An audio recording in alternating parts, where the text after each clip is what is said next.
Good evening, everyone. Thank you very much for taking the opportunity to join me today. Today's presentation is called Making Sense, Tips and Tricks to Budget and Cash Flow Management and Debt Management.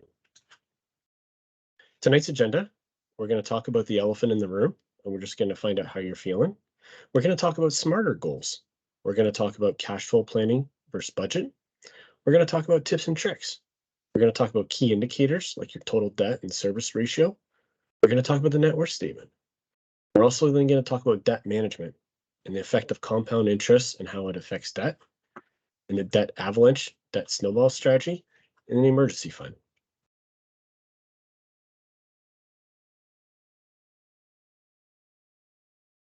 Disclaimer, before we like any presentation on personal finance, that the material presented is for information purposes only. It should not be construed as financial advice for your specific situation. Only a qualified licensed individual with an approved FSRA, Financial Service Regulatory Authority designation, will be able to advise of your situation accordingly. So the elephant in the room. Shannon, can you put the poll up, please? So this time of year, people are stressed about money.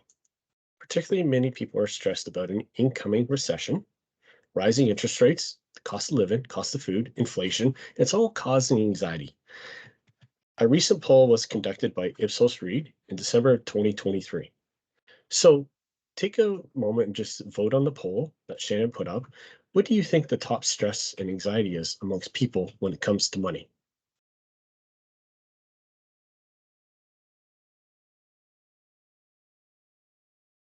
Shannon, can you read me the results of the poll? Yep. And we haven't had anyone answer just yet. Okay. Let's see.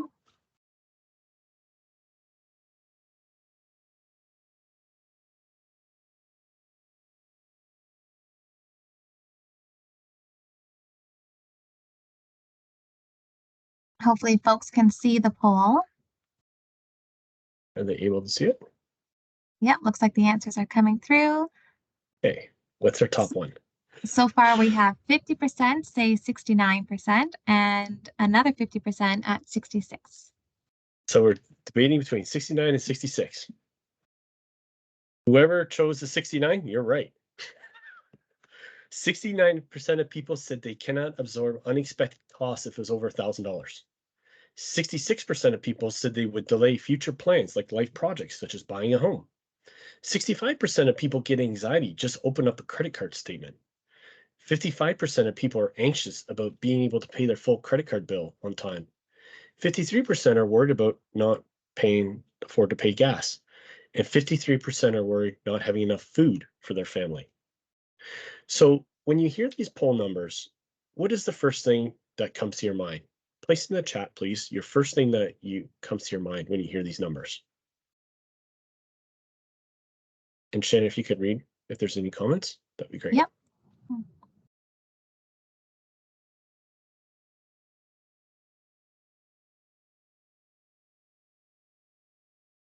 The first thing that comes to your mind. We don't have any responses Okay. just yet, but it's definitely concerning thinking Okay. about how Yep. concerned people are about money and finances. Yep. And do you feel there's any tools out there to help lower this anxiety? Does anybody think there's any tools out there?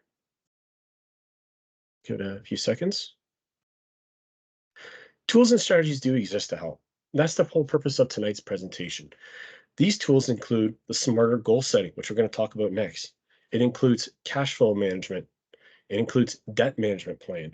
It also includes emergency fund building. And thank you for taking the opportunity with me tonight, and let's get started in this. So smarter goals. We've all heard of SMART goals. To recap, and at the beginning of every process, before you build any cash flow statement and debt management plan, you have to establish your smarter goals. First thing you ask yourself is, what do you want to achieve this year as it relates to your personal finances? Identify it specifically. Create a measurement to define success. Is it achievable and does it relate to your overall goals? What time frame measures success? Generally speaking, in January of each year, people make a resolution about money. They say, I want to save money. I want to pay down my debt. They generally are not successful because they have not applied the smarter goal process.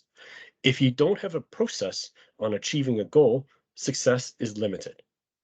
So to recap again, what a SMART goal is, it's specific. So a good example that I have is I want to save $100 a month for an emergency fund. Measurable. I'm going to measure success. In 1 year from now, I will have saved $1,200. Achievable. To achieve this, every month as a bill, I will put it in a high interest savings account. Relevant. This goal aligns with my overall strategy of building an emergency fund. In time base, next January, I will measure how much is saved in my account and may readjust to another level.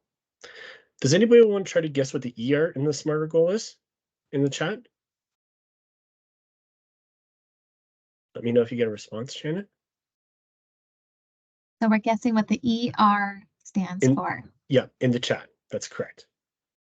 What does the ER? Does anybody want to try to take a stab at it?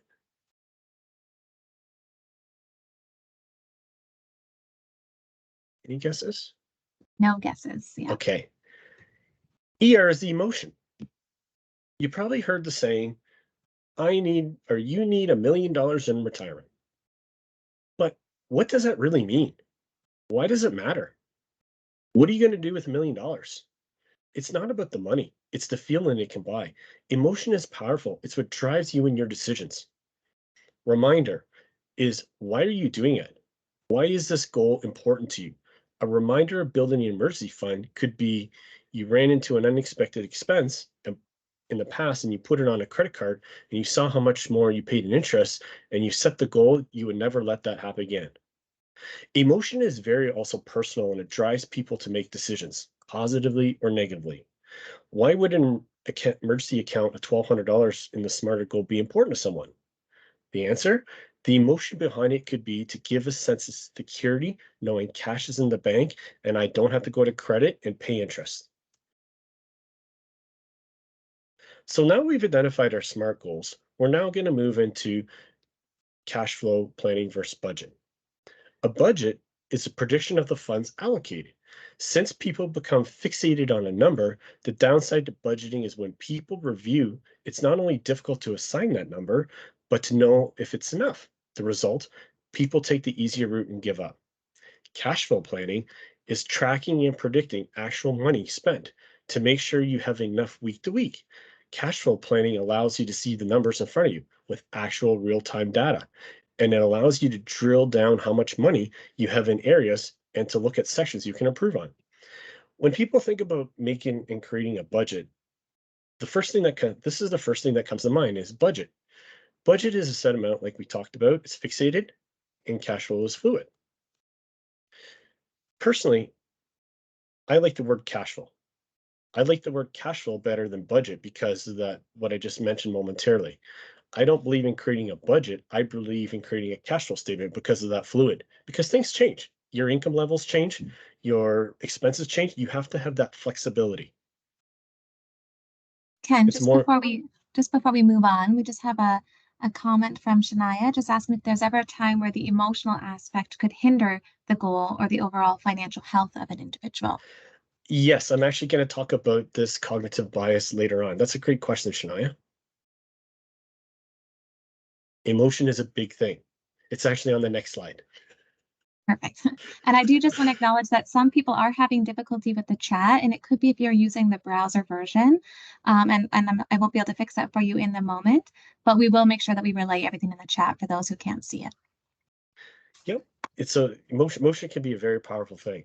Cash flow, to go back to it's cash flow planning is also a defensive strategy within your personal finance. Okay. So creating cash flow planning. So cash flow planning, like we talked about, is the process of forecasting future income, expenses, and savings goals. It guides you on whether to spend or to save money. You've probably heard of the concept pay yourself first.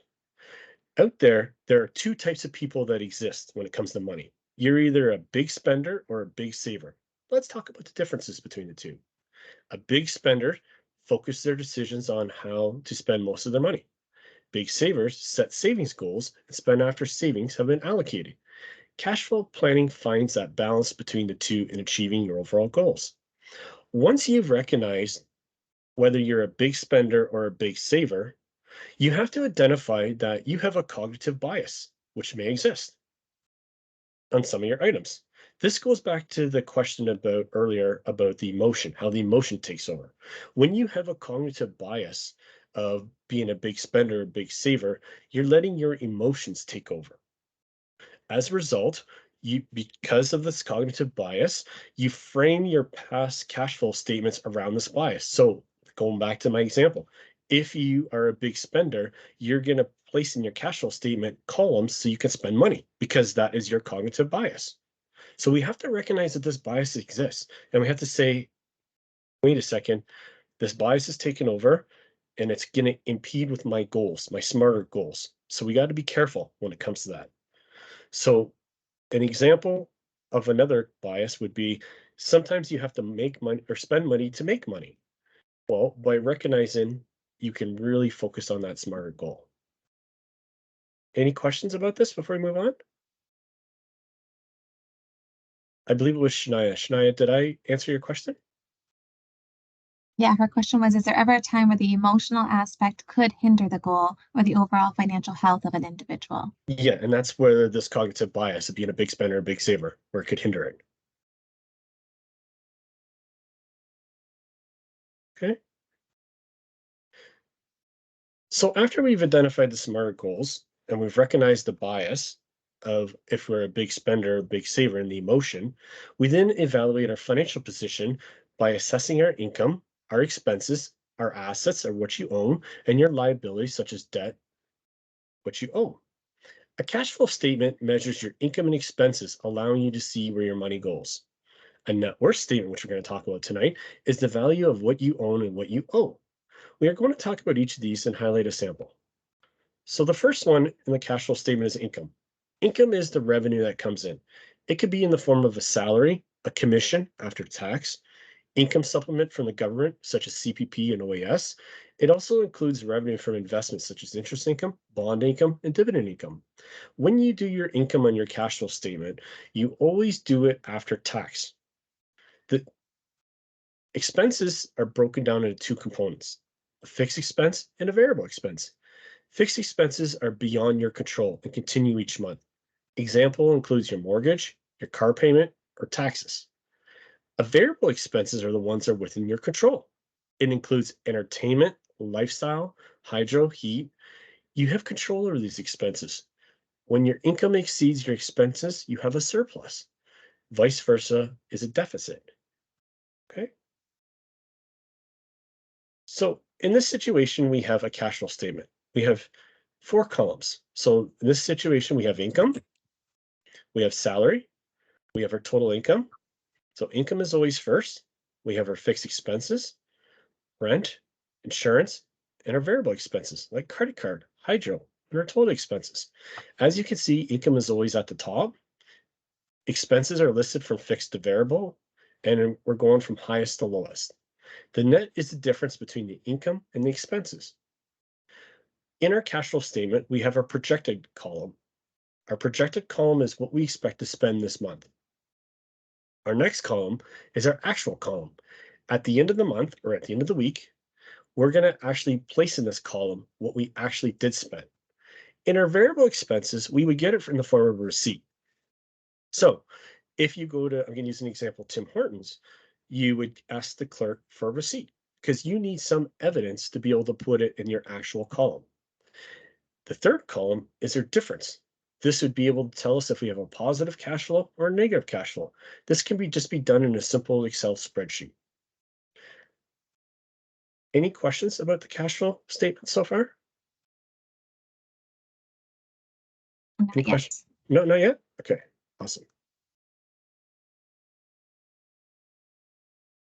So in your cash flow, as a Oh, rule of we got a thumb, question, Ken. oh, sure, no problem. I'll go back to the slide. If you were saving for something, where would it go? I would put that in a fixed expense because I actually do recommend in our emergency fund, which we're going to talk about later on. It's a savings created as a fixed expense.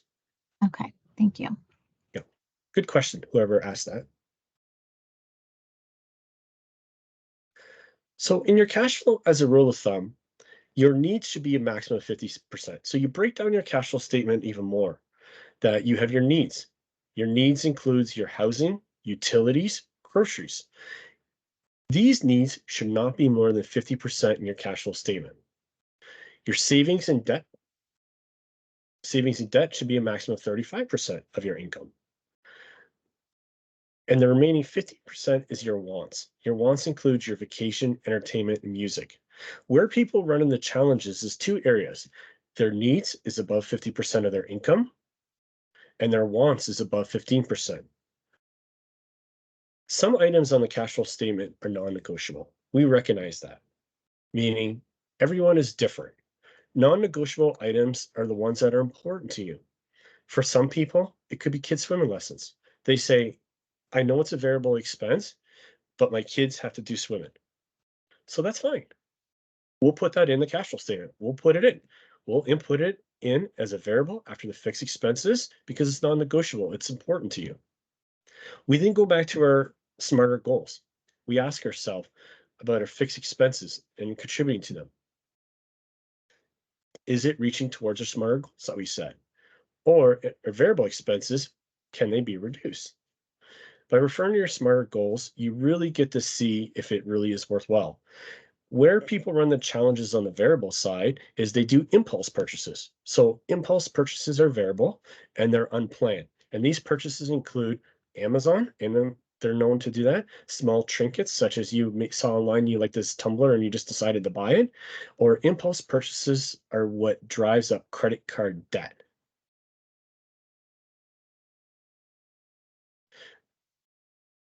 Next, I could go back to your variable expenses and then, okay. And fourth, knowing your money is important. How exactly you know your money and account for it is very important. Get in the habit of checking it every day, your money, your bank account, because it's a reminder by checking in every day in your bank account that these are my goals. I'm just making sure everything's within alignment, that I'm, not over impulse spending and that I'm saving. It's just that reminder that you're working towards your smarter goal. That's a really good point, Ken. I find, especially since so many of us use debit now and we rarely have cash. So because you don't see that cash leaving your Yep. hands, I think Yep. it's a good idea to keep on top of it. Yeah. Because it's so easy to say, oh, I'll just buy a coffee on debit, Hmm. or I'll go buy lunch on debit. And that's how your account drains quickly. And then you find there's an issue. Oh, we don't have enough money to pay the hydro bill, or there's something. That's where people run into trouble. Debit. Other ways to improve is reducing variable expenses. So whenever you make a purchase, collect a receipt. I always like to tell people to collect a receipt. Why? Not only going back to the cash flow statement, but it's also a reminder. When you see a pile of receipts on a table or an envelope, it's a reminder to you you're spending a lot of money. At the end of the week, month, review these receipts. And then always ask yourself, do you really need this? Consider limiting reducing items. Today, subscriptions are the biggest variable items on people's cash flow. Most of you probably have 2 or 3 subscriptions.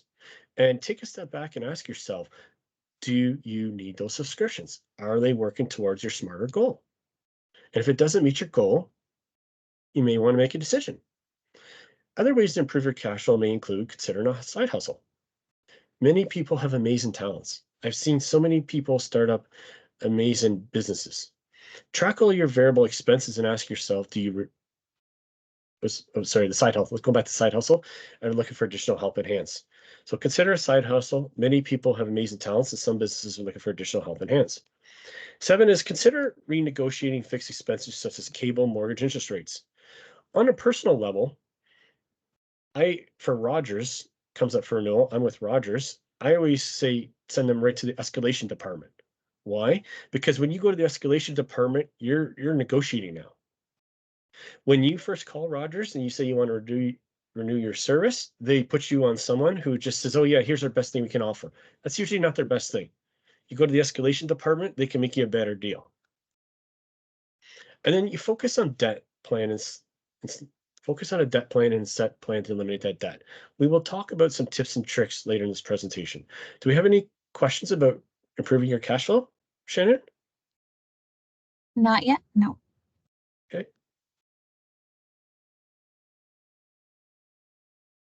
The next two ratios we're about to talk about come from your cash flow statement. It's important to know where you stand with these ratios.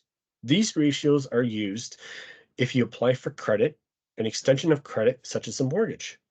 Today, it's critical because interest rates are rising, inflation is high, and people have higher debts. Income has stayed stagnant. The gross debt service ratio is an important ratio to note, particularly if you have a renewing mortgage, or you're looking at becoming a first-time homebuyer, or if you're looking at getting a line of credit. These two ratios I'm going to talk about next are the ratios that are applied.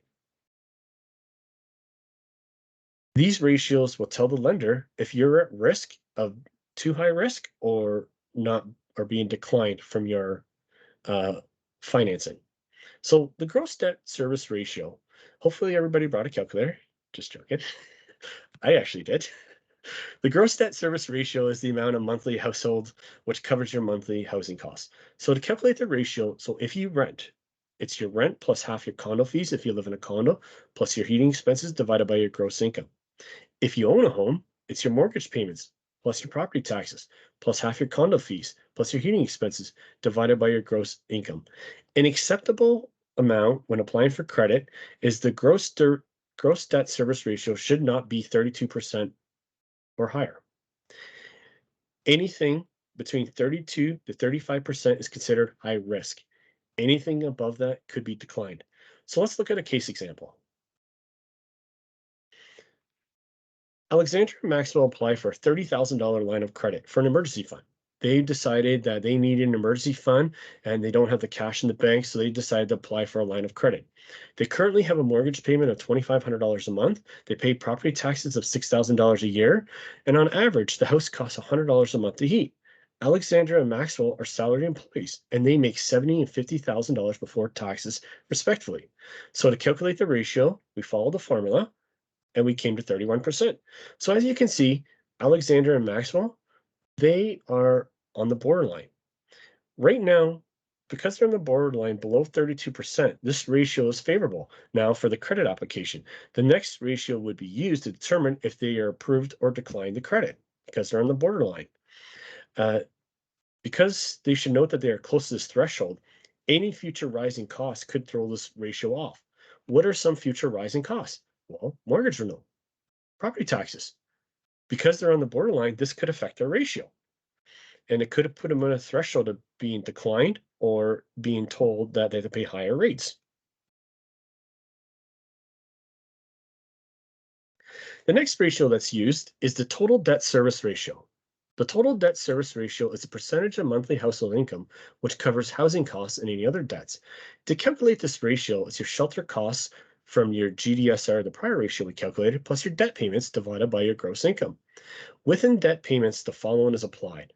The actual payment for installment credit, 1% of the credit limit for the credit cards, 3% of the credit limit for unsecured line of credit, and 1% of the credit limit for secured line of credit. The ratio should not exceed 40%. The maximum is 42. Anything above that will be declined. So take note that they apply your credit limit, not your balance. So let's give an example.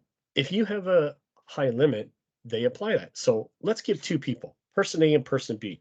Person A has a $5,000 credit card limit, $500 balance. They are very good and they pay down your credit card. Person B has a $1,000 credit card and they have a $750 credit card balance. When calculating the total service debt ratio, even though person A has a lower balance on their credit card, but a higher limit, they're actually going to get penalized because take note that they calculate the credit limit. So they're calculating based off 5,000, not off 1,000. Even though they have a lower balance, the lender is taking the balance on the amount of credit available. So in this case, it would be $50, which is used in this calculation. And person B will have $10 because they have a $1,000 credit card. As I tell clients about this, in order to improve this ratio, if you have a credit card or any line of credit with high credit limits you're not using, reduce that credit limit. You don't need it because it's just affecting you on this ratio, especially when it comes time to apply for credit in the future. Because especially if you don't need it, the ratio is applied.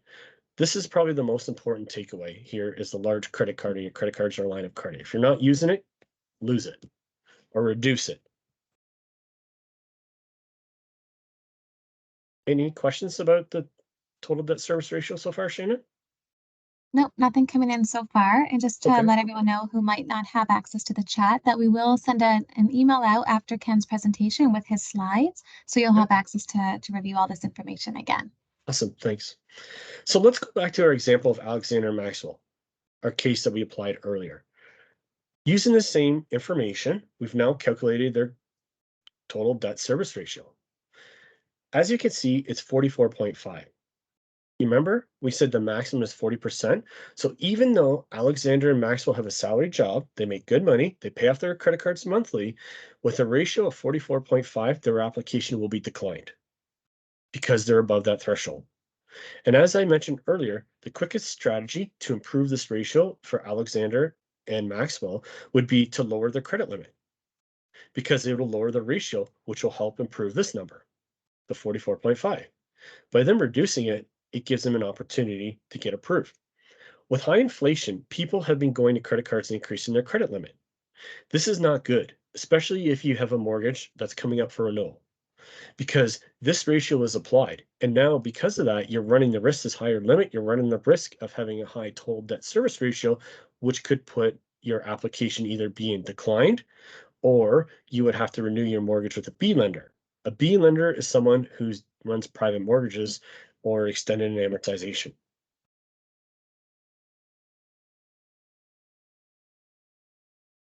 Net worth statement is our next thing we're going to talk about, step 3. So we talked about cash flow, we talked about ratios. Now we're going to talk about net worth or personal balance sheet. It's important to assess your cash flow and net worth statement and track your for an overall period of time, where net worth is a snapshot of your wealth. The net worth statement summarizes your assets, which you own, your liabilities, which you owe, and your net worth. Assets are classified as either liquid assets, household assets, or investments. Liquid assets are financial assets that can be converted into cash without a loss in value, like your checking account. And household assets, like your furniture, and investments, like your stocks, bonds, and rental properties. Liabilities are personal debts of what you owe and are segmented into current liabilities and long-term liabilities. Current liabilities represent personal debt that will be paid within the near future. Most common example is credit card, as they send monthly bills. Long-term liabilities are debts that are paid off longer than 1 year. Common long-term liability is a student loan or a mortgage. Your net worth is the difference between what you owe and what you own and what you owe. Your net worth is your value of your total assets subtract your value of your total liabilities. If you sold your assets today and paid off all your liabilities, you earn a positive net worth. If you sold your assets today and cannot pay off your liabilities, you're in a negative net worth. Individuals who have negative net worth are at high risk for bankruptcy, while people starting out may have a high negative net worth, such as students or newlyweds. It's important that they can build up their net worth over time. As long as it's reasonable, it may be acceptable. In later in life stages of life, negative net worth leads to serious financial concerns and lack of retirement or early retirement. So with your net worth statement overall, here we got an example. We've got our assets, we got our investment assets, we got our liabilities. We broke it down. So the net worth statement shows how you can build your wealth, and it's also a tool to use to see if wealth is being built and if progress is being made in building, taking down your debt. This statement, net worth statement, should be done at least once a year, I recommend.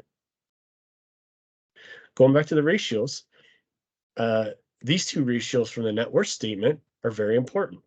These two ratios stress test financial solvency and measure financial stress. If you have a low liquidity ratio, it means you would run into financial difficulties if your income is lost against your current liabilities, such as credit cards. What's an example of people losing their income? You lose your job. You become disabled. You become sick. You work on hourly wage and your hours are cut back. A high ratio means you have assets to pay out these liabilities.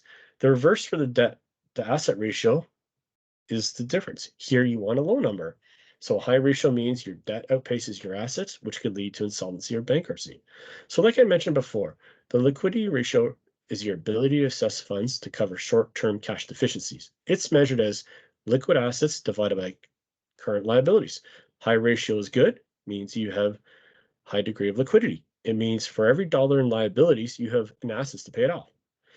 A debt to asset ratio, monitoring is important to ensure it doesn't outpace assets. It makes payments challenging. Total liabilities divided by total assets. High ratio means an excess amount of debt, and it means for every dollar in liabilities, you do not have it in assets. So let's just take an example for a second.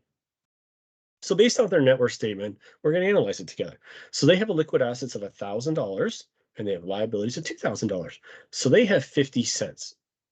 So what does that mean? What does that really mean? It really means that they have 50 cents for every dollar in current liabilities. So they owe $1 and they have 50 cents in assets to pay it off. So as you can see, there's a shortfall of 50 cents. On the net worth statement, debt to asset ratio, total liabilities divided by total assets is 292 divided by 381, which is 0.76. So what does that really mean? It really means that for every asset, such as a house, a property, land of value in their liabilities, they have 77 cents in debt. So they can cover, in the event of bankruptcy, they would be able to cover all of their liabilities. They'd be okay. So in this situation, these people, they have a low liquidity ratio, so they can't access cash quickly, but they're okay in the event of serious financial stress because they have enough assets to be able to pay off the liabilities. So Ken, just to clarify there, so the low liquidity ratio, so for example, that's not easily accessible cash, but if you in a crisis had to sell your house, like that's what you're meaning by that would be an Yes, asset that would help you yes. in a crisis. Help So you pay not off your, easy cash flow, yes. but something you have as an asset. Correct, correct, Shannon. And also low liquidity ratio is also important to measure too, because low liquidity is important in the event of a financial emergency. What's an example of a financial emergency? We talked about it earlier. Job loss, sickness, cutting hours. As a result of having a low ratio, what do people go to? People go to credit to fill in the Mhm. difference, to fill in the gap. So in this situation, going back to liquidity ratio, we recommend in when you're building these liquid assets, assets like cash put in, we recommend you put this in liquid assets, such as your emergency fund, which we're going to talk about. And this is either in a short-term savings account, like a high interest savings account, or short-term investment, such as non-locked in GICs. I don't recommend anything tied to the market. You want to have it liquidable and easy access in cash. Okay. Is there any questions? Not so far, no. Okay. So in 2008, Canadians had a debt to income ratio of 80 and Americans had it above 130. What it means is for every dollar of income brought in, Canadians had 80 cents in debt. Canadians were in really good financial shape in 2008, and Americans had $1.30 for every dollar in income brought in. Does everybody remember what happened in 2008? The financial crisis hit. Mhm. Canada weathered the storm. Americans lost their homes and businesses. Fast forward to 2023. The US debt to income ratio is around 110 to 115. It's gotten better. But here's the scary part. Canadians got worse. We went from below 80 to $1.82. We are now the highest debt nation in the G7. This includes household and government debt. What's concerning in this context, if you look at it, is with these rates, rising rates, we're in a debt crisis as a nation. So before talking about debt management strategies, let's talk about how does this debt build? Like, how did we get here? So I'm quite confident you're all aware of the importance of compound interest. So for example, if someone were to offer you two choices between payouts of a toonie today or a toonie tomorrow, you take the respective answer. So let's now put in the practical perspective. Shannon, this is where we're going to need a poll for option A. So in option A, would you, if you invest $100 at the end of the month, week 4, and it'll earn you 4% interest, how much do you think you'll have? Can you put the poll up, Shanna, for option A? Yeah, it should be there now. How much do you think you'll have? So if you could just say the question again there. Sure. If you invest $100 at the end of the month, every month for a year, and it'll earn you 4% interest annually, how much will you have? A, B, C, or D? So option A, for those who can't see the poll, is $1,222. B, 1,324. C, 1,274, and D, 1,244.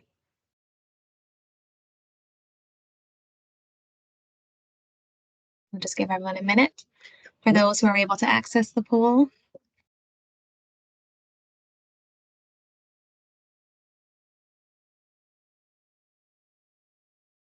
It looks like a couple answers.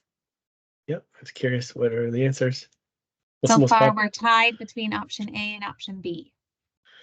Congratulations to the people who did option A. It's option A is the answer. Okay. Option B for the next poll. How much, same parameters. How much do you think you'll have?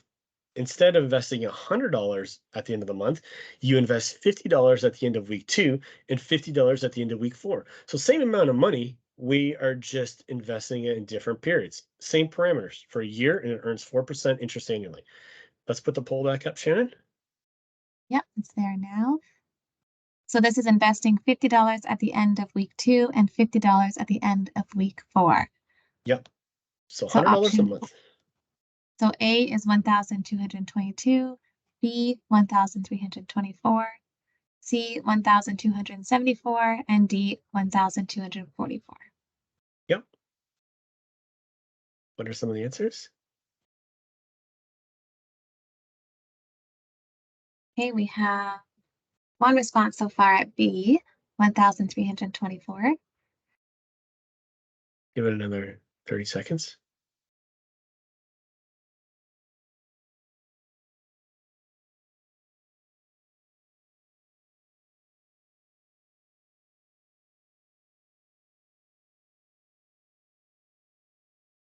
Yep, so far another one for B.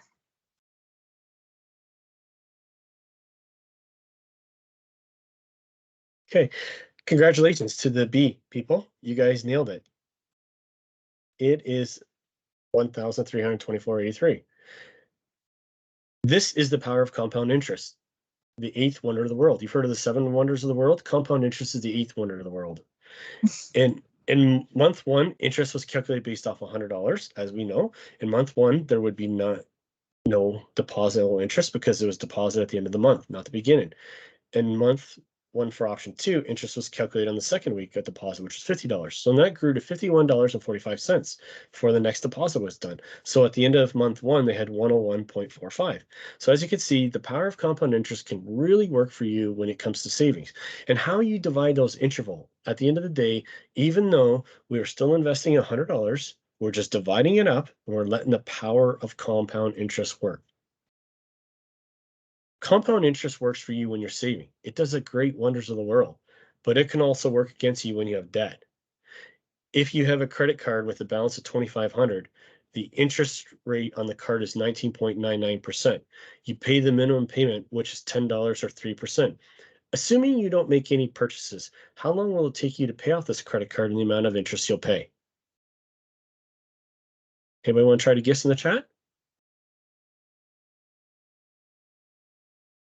And how many years? Everyone try to guess?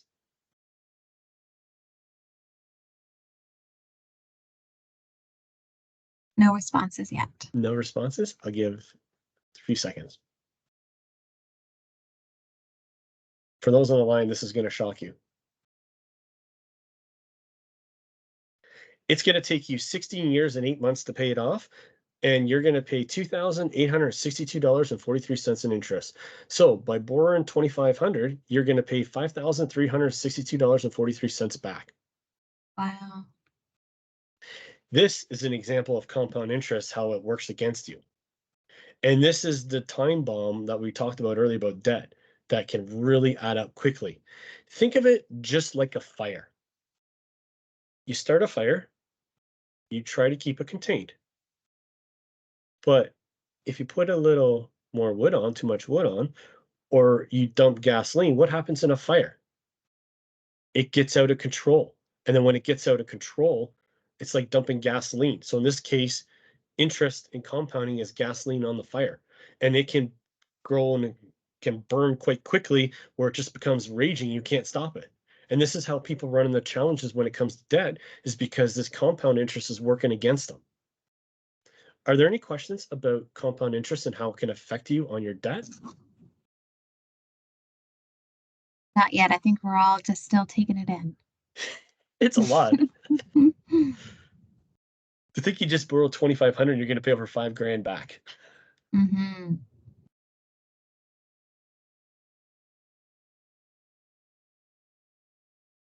And they make it so easy for everyone to get credit cards. Yep. And so like we talked about earlier, and what I always find with credit card companies, they say, "Oh, you qualify for a $5,000-$10,000 credit limit." Remember we talked about how it affects that ratio? You don't Mm-hmm. need it. You don't need it because it's going to bite you if you want to loan money, borrow money down the road. So let's now talk about some tips and tricks on how to lower our debt. So here are 3 debts that are listed and their respective interest rates. We have their minimum payments along with their current payment. The minimum payments is for 10, and the client's cash flow, in their cash flow statement, they budgeted for $725 a month. So the next 2 slides, we will discuss different strategies in reducing debt. I would like to add that debt consolidation is not one of the strategies. You see a lot of this advertised right now, just consolidate your debt, put on your mortgage. I don't do that. These tips and tricks that I'm going to tell you today is just using your existing cash flow and reducing your debt. On a Ken, can, personal, can you just yep, sir. explain what consolidating the debt is for those of us Sure, who might not know? sure. Consolidation debt is let's say you got a credit card of $10,000, right? And you have a more paying 19 to 20% interest. And you have a mortgage paying 4% interest. They may have someone say, hey, just refinance your house, put your debt from your credit card and put it onto your mortgage. Because the theory Mhm. behind that is you're paying less interest. Right. Right? It's done a lot. The big banks, they do it a lot. They say, hey, you got all this credit card debt, you're paying 20 to 30%, whatever this interest rate is, just put it onto your mortgage because it's only 3 or 4% right now. You're paying less than it. So you're saving your money. That's debt consolidation. On a personal note, the challenge, what I find with that, I'm not saying I don't disagree with it. I like these strategies first before we go to that, because people who generally do that debt consolidation, what do you think happens? They go back to those credit cards. They ring it back up. Right. And Now that that the credit cards have available cash. Yeah. correct. They ring it back up. And because they ring it back up, they're even worse. They're in a worse situation because remember, they now got their credit card debt, which their original problem was, plus they've got their new debt on their mortgage. So they went from bad to worse. So, and like I said, in these strategies, we're not going to do it. We're just going to use our existing cash flow. Strategy number 1 is called the debt avalanche strategy. In the debt avalanche strategy, minimum payments are applied to all debts owing with all their cash flows, like as you can see on the slide, except the highest interest rate one. The highest interest rate one is where all the excess cash flow is being paid off. Remember they budgeted 725? We're now dumping the most on the biggest debt. Once that debt is paid off, payment is then redirected to the next highest debt. In this situation, 1,782. And they keep doing the same thing over and over till the debts are paid off. And as they're paying off their debts, they're reducing their credit or their balance. So they can't get into trouble. And once everything's done, it's canceled. The upside to this strategy is you're paying less in interest overall. That's the positive strategy because you're attacking the highest balance with the highest interest rate. The downside of this strategy, it feels like it's taking forever. And because it's taking forever, it's not going down as fast as you'd like to see it. And most people end up giving up because they just feel hopeless about it. It's that emotion taking over. It's that psychological emotion that I can't get out of debt because I look at me, I'm paying all this money and it's not going down as fast as I like it. This is where the debt snowball strategy comes into play. Under the debt snowball strategy, we do the same thing. We apply the minimum payments, except we apply the bulk of the payments to the smallest debt. So we're not attacking the highest interest rate, we're attacking the smallest debt balance. Once that debt is paid off, we then go to the next smallest one. So we're just taking the small ones. Okay. Once this debt is paid off, we then move on to the next one until we apply it and pay it off. So So this is a Ken, looking at your sorry. chart there, those the 3 debt balances, just say those were 3 different credit cards or 3 different expenses. You're Mhm. recommending that people start by paying off the smallest balance Correct. first. Correct. Because if we go back to the strategy, let's go back to the slides. I'm going to send it back. So you can see in their current cash flow, they currently pay $25, 450, 250, and 725. This is what they're currently paying their existing cash flow. I'm saying pay the minimum balance on these two, 15,682, 10,963, and put all the difference, 725, onto the smallest balance. Okay. The upside to this strategy is it has that emotional benefit to it. You feel progress is being made. Think about it for a second. When that one debt balance gets paid off, what type of feelings are you going to is going to go through you? You're going to feel that I'm finally getting debt free. It's finally happening. It's working. It's So a Ken, win. we just have a thought that wouldn't the Sure. snowball strategy end up costing you more in the long run? In interest, yes, but the snowball strategy, you're also saving it too because you're dropping this credit card debt. So in the short term, yes, in the long term, no, because the debt balance is being paid off. You're no longer collecting interest rate. Short term, it will cost you more because you're going to pay a little bit of higher interest on the 15,682 and 10,963. But remember, 1782 is paid off, and then you're going to apply it to 10,963.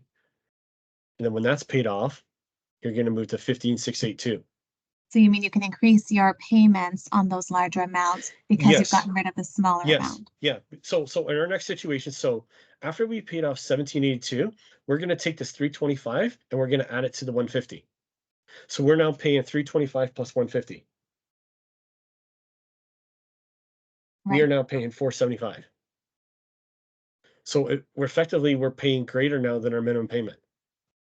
So we're tackling principal now. We're really chopping down the principal. So this balance 15,682 is going to go down.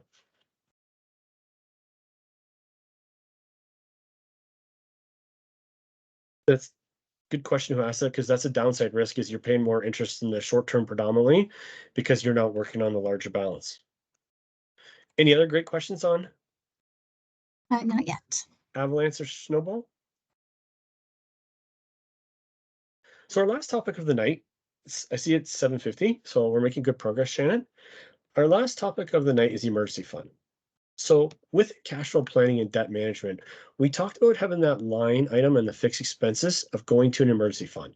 The emergency fund is a critical tool in your toolbox to provide a safety net in cash flow planning and to avoid debt. So an emergency fund is a highly liquid account and that in your cash flow planning, you create a number to have money allocated to a cash side account, whether it be $100 a month or $200 a month. A level number that you're comfortable with. 3 to 6 months of fixed expenses is generally recommended for an emergency fund. This account is in a savings account, not linked to the market. We mentioned some items before. A high interest savings account, cash up GIC, anything that's liquid that you can get your cash quickly. An emergency fund is used in the event of an emergency. It's used for job loss. It's used for you got a major car repair. You don't have the money to prevent you from going to credit, so you take it out of the emergency fund. An emergency fund is not to be used for vacation. Sometimes people say, "Oh, I got this emergency fund. I can go to Mexico." That's not really the purpose of the emergency fund. That's not for lifestyle need. It's for a true emergency. We all get it. Emergencies happen. Um, like I said, it's a line item in your cash flow statement on your fixed expenses, and it's you can call this heading on your cash flow statement and your fixed expenses. Call it "Pay yourself first" instead of emergency fund. Just call it "Pay yourself first" because that's truly what it is. And you remember at the beginning of the poll that the number one stress for Canadians was not having $1,000 being absorbed unexpected expenses. Mhm. Let me ask everyone a question. How would that stress level have changed had they had an emergency fund and they can just go dip in and pull that $1,000 out? How do you think their stress levels would have changed? Anybody Greatly. want Would have went greatly? down greatly. Yeah. Yeah, it wouldn't be on their worry. It'd be like, car broke down. I need brakes. It cost me $1,000. Don't have the money. Don't want to put on credit, but I got 1,200 bucks sitting in the emergency account. That's what it's used for. That's what it's there. It's to prevent you from going to credit. Because really, just in a nutshell, to sum everything up, how people get to debt in many ways. Number one way is they, as a summary, they don't have their smarter goals. They don't have their plan of what they want to achieve in their cash flow planning. Number two, they don't do their cash flow planning. They don't monitor their cash flow planning. Number three, they don't complete their net worth, which we talked about today, because it's good to be able to see how much money you have. Number four, they also uh, don't have a strategy or plan in place in paying down the debt. We talked about debt avalanche and snowball strategy. And number five, the emergency fund is also important too. Be able to put that item in your budget so you can go to it in the event of a crisis or financial crisis. Okay. So, Ken, we have a question. Sure. What is a good amount to have in your emergency fund? So I guess I know that's going to depend on your income. Like, is there one of those ratios, kind of Ye- something like that, that great, somebody can work from? great question, whoever asked that. I generally recommend 3 months of fixed expenses. And here's why. So wait, 3 months of fixed expenses. So Fixed that's everything expenses that you have going out, in have three your months of that. 3 months of fixed, 3 to 6 months of fixed expenses. And here's why. You lose your job tomorrow, right? You lose your job tomorrow. Your fixed expenses are covered. What are your fixed expenses? Your mortgage, your car, your insurance, stuff that's going to continue to come out of your bank account. You just pull it out of the emergency fund. Another question I get asked from people is, how do I get emergency fund started? Like, what's the starting amount? Should I put in $1,000 a month, $100 a month, $25 a month? Like, what is the amount? As I say to people, whatever you're comfortable with, whether it be $25 a week, $25 a month, it just get in that habit of saving, putting into an account, into a high interest savings account. There's many great high interest savings accounts being offered out there. Put in something there that's liquidable. Great question, whoever asked that.